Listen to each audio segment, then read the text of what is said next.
Hey, what's going on, guys? Welcome back to another monster video. So in today's video, we're going to be checking out the mythic version of NISHANT, and this mythic monster will be available in the upcoming Golden Legends Pass. Today, we're going to be taking a look at his skills, whether he's going to be meta or not. I hope you guys are excited. If you are, make sure to drop a like, subscribe, channel with on. Anyways, let's go ahead and get started. Now, many of you guys already spoiled this to me on my live stream. It was one of my live streams. You guys were like, NISHANT is gonna come and it's gonna be the first anticipation monster. All right, well, that's enough spoiler. Anyways, whoa, what the heck? Look at this.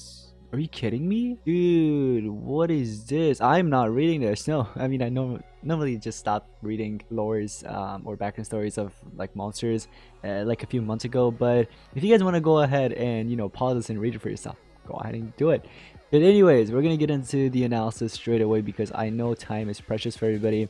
Let's go ahead and get into the analysis. NISHANT the Great, that's a monster's name. So one of the skill is Satanic Explosion, which is a moderate magic damage to all enemies, applies curse to all enemies. Alright, that's actually not bad. I actually like that skill. The original NISHANT doesn't have curse. He actually has Nightmare, if I'm not mistaken. Tanzanite Form, which is a true vision, torture immunity, and evasion to itself, requires cooldown. So yeah, evasion will protect you for a turn. There will be torture immunity. Basically, if you have any tortures, it will basically remove all the tortures, and then the torture will actually get in place. And also true vision, so you won't really miss your next attack. So this is like, I guess, one of those skills that you really want to just let's say play safe for a turn or something, or just remove tortures, so that next turn you can actually take advantage of the true vision. And the torture immunity can also be really nice, and evasion. If they don't have PER, you'll be fine. Affliction Souls deals moderate dark damage to all enemies, applies nightmare to all enemies. So that the Affliction Souls is basically another version of Satanic Explosion. Two AoEs, is just that they give off different tortures.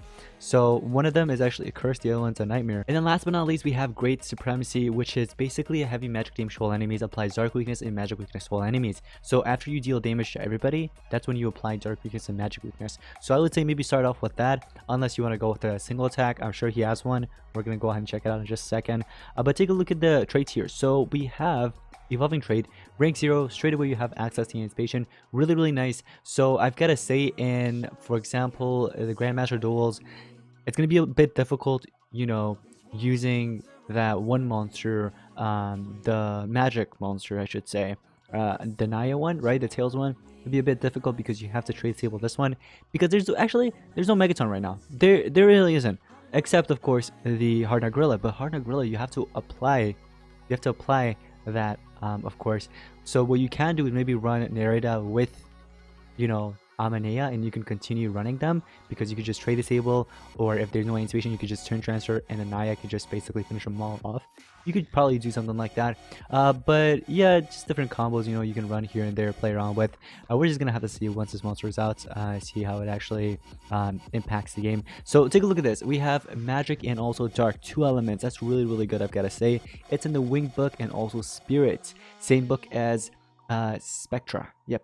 All right, so trait, we already went over that. So the status caster, you know, the fact that it applies magic goodness and to everybody in the start of battle, it's actually not that bad, you know what I mean? So you could literally just start off with like a magic skill and use one of his AoE skills if the enemy doesn't have any dodge area monsters.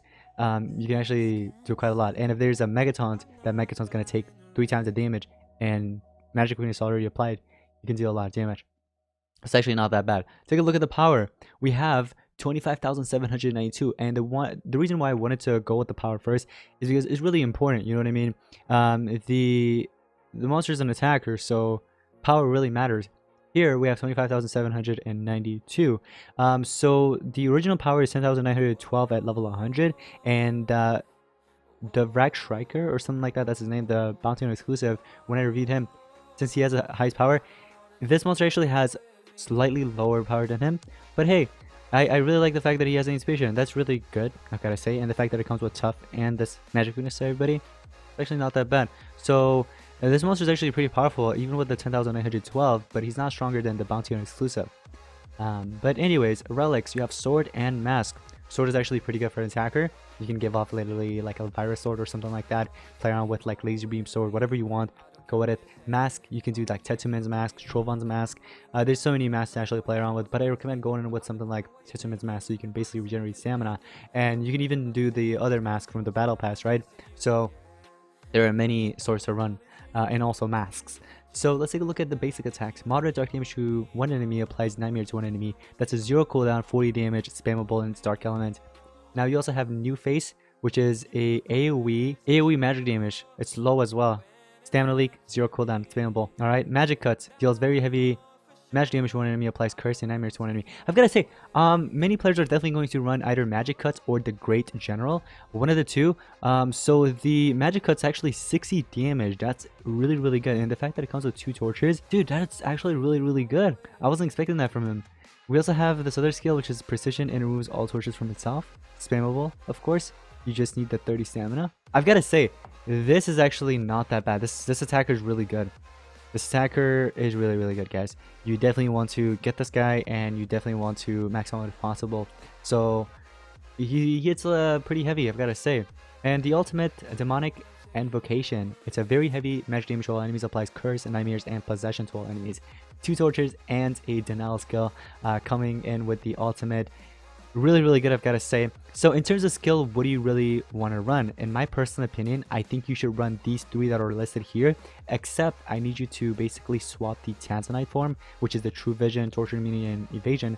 I need you to swap that with the very heavy magic damage to one enemy, and it comes with curse and of course nightmare. It's a 1 turn cooldown, 60 damage. It's really, really good. So 1 turn you can do, you can use that skill, because the reason for that is because you don't really want to run all AoE skills. If you don't have a single target attack, you will be it's good luck, especially if you're going up against a dodge area monster. So I've got to say, this magic damage, oh, I thought it was a dark damage. Okay, magic damage, that's fine too, but if it was actually dark, rip Shivaraka. But yeah, it's not that. So all right, I actually like it. I like his skills, and I do recommend investing in this guy, guys. So once this monster comes out, I need you to invest in him. He's really, really good. Alright, he's not like insanely broken, but he's good to a point where you should invest in him, if that makes sense. So anyways, guys, again, I give you guys the best relics to run, the best skills to run, and I also told you guys some stuff about the stats and how good he's going to be in the upcoming meta. So this is one of the best attackers for this meta, for this era, Blossom era. Besides of course Amania, because I know many players do like running that extra turner as an attacker, because you can almost unlimitedly use that monster as an attacker. Really, really good. But yeah, this one's really good too because of Anticipation. Anyways, guys, I hope you guys enjoyed today's monsters video. If you did, make sure to drop a like, subscribe, channel, peace out. Anyways, I'll see you guys next one. Peace out.